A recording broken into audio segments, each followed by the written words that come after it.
आज जो फैसला आया हम उससे मुतमईन नहीं हैं और हमारा मानना यह है कि ये कॉन्स्टिट्यूशनल मेजॉरिटी जो लोग कह रहे हैं, अब कॉन्स्टिट्यूशनल मोरालिटी की आज जीत हुई है और मेजॉरिटी मोरालिटी की कामयाबी हुई है। इसमें कोई दो राय नहीं है कि कश्मीर हमेशा से भारत का एक अटूट हिस्सा रहा है। बट अटूट हिस्सा जब हम कहते हैं तो उसका जो रिलेशनशिप है यूनियन से, उसको तो आप डिनाई नहीं कर सकेंगे। और ये जो कॉन्स्टिट्यूशनल रिलेशनशिप कश्मीर से यूनियन का रहा है वो परमानेंट हुआ है।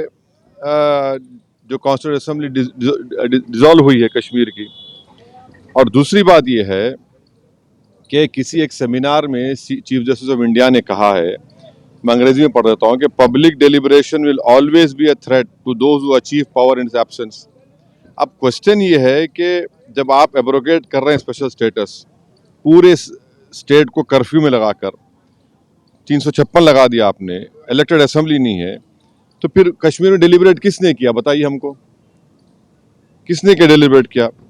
और बोम्बई में फेडरलिज्म को कहा गया कि बेसिक स्ट्रक्चर का हिस्सा है। फेडरलिज्म के माने ये है कि स्टेट की एक आवाज़ है, उसका एरिया ऑफ कॉम्पिटेंस है, उसको कंप्लीट फ्रीडम ऑपरेट करने का। अब पार्लियामेंट कैसा बोलेगा असेंबली के लिए? और पार्लियामेंट और कैसे पार्लियामेंट एक रेजोल्यूशन पास करेगा जो असेंबली को पास करना था? तो मेरे नज़र में 370 को जो एब्रोगेट किया गया है ये वायलेशन है कॉन्स्टिट्यूशनल मोरालिटी का। और जो एब्रोगेशन, बाइफर्केशन और डाउनग्रेडिंग हुआ है एक स्टेट के यूनियन टेरिटरी का, ये तो बहुत बड़ा धोखा हुआ है जो हमने कश्मीर के अवाम को वादा किया था। मैं पहले भी कहा हूँ, आज भी कह रहा हूँ कि अब ये तो लेजिटिमाइज हो चुका है कोर्ट से, तो कल बीजेपी को कोई नहीं रोक सकेगा चेन्नई, कोलकाता, हैदराबाद और मुंबई को यूटी बनाने के लिए।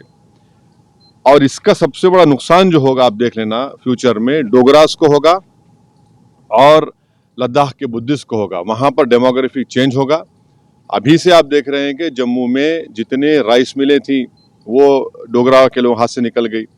और लद्दाख में आप देखेंगे बहुत बड़े पैमाने पर बुद्धिस्ट लोग नाराज होंगे और वहाँ पर डेमोग्राफिक चेंज होगा। आज आपने एक स्टेट को 3 यूटी बना दिए, वहाँ की असेंबली भी नहीं है, वहाँ 356 है। पार्लियामेंट उनके लिए बोल रहा है, असेंबली नहीं बोल रही है। आपने यूटी बना दिया उन लोगों को 3 को। अब आज का जो ऑर्डर आया है सुप्रीम कोर्ट ने, सीजीआई और सुप्रीम कोर्ट ने कहा है कि अर्लीस्ट आप रेस्टोर करिए। अर्लीस्ट का मतलब क्या है? जैसा कि सुप्रीम कोर्ट ने कहा कि 30 सितंबर की तारीख दी कि चुनाव करा दीजिए, अब अर्लीस्ट का मतलब क्या है? और लद्दाख के यूटी को उन्होंने अपहेल्ड किया है।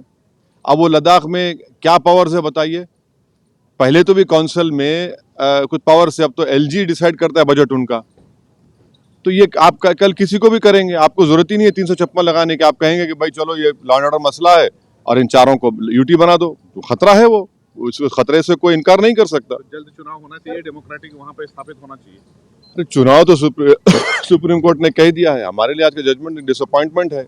सुप्रीम कोर्ट सुप्रीम जरूर है, मगर आप स्टेट होल्ड को at the earliest restore. Earliest का मतलब क्या है?